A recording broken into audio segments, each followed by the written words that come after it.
Just as soon as I walked in, I was reliving the story, thanks to Reverend Jackson. He tells a story every year. I can always tell where he's speaking, because he tells the story that right here in this room was Dr. King's last birthday. And somehow when I walked in here this morning, I felt that recapitulation of what happened that night.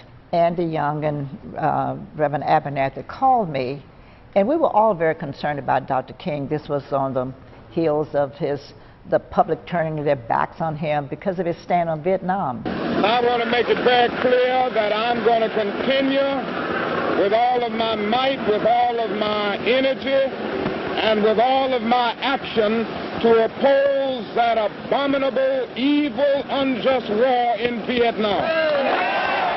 And he had been very down in spirit. And so the two of them called me and said, you know, we are so concerned about Doc, that's what we called him affectionately. We haven't seen him smile in a long time, and today is his birthday. And they were all here meeting at the church for some march that was getting ready to take place. I remember around noontime, Sonona coming in with the cake. Doc, you forgot your own birthday.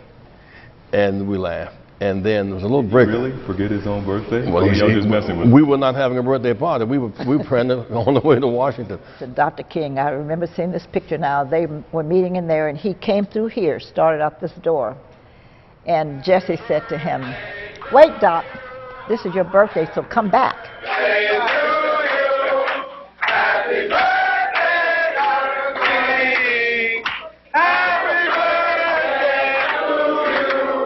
So I said to him, I presented this cup. I said, you know, today is your birthday, so we've got some remembrances for you. And I gave him this gold cup, and I said, you're always trying to help President Johnson fight the war on poverty. So take this cup and stand on the corner and get some pennies in the cup and help the president. And he laughed. He just laughed. And let me read. It says, we are cooperating with Lyndon Johnson's war on poverty. Drop coins and bills in the cup. And Then I said, you're always going to jail, so next time you go, take these shoestring potatoes and maybe you'll have something to munch on. And he laughed. Well, I presented several gifts like that where he was just full of laughter. And then we all joined in and gave him a serious cake that ended up being his last birthday. Well, as it turned out, because of this film crew being here, that became a very valuable piece of footage. Because what they said later on when they were putting together a movie on him, they would say they had very little footage where he was laughing. I think it's important to remember why he got discouraged. Because it wasn't just that he came out against the war. It was about the state of the United States. The promises of the great society have been shot down on the battlefield of Vietnam.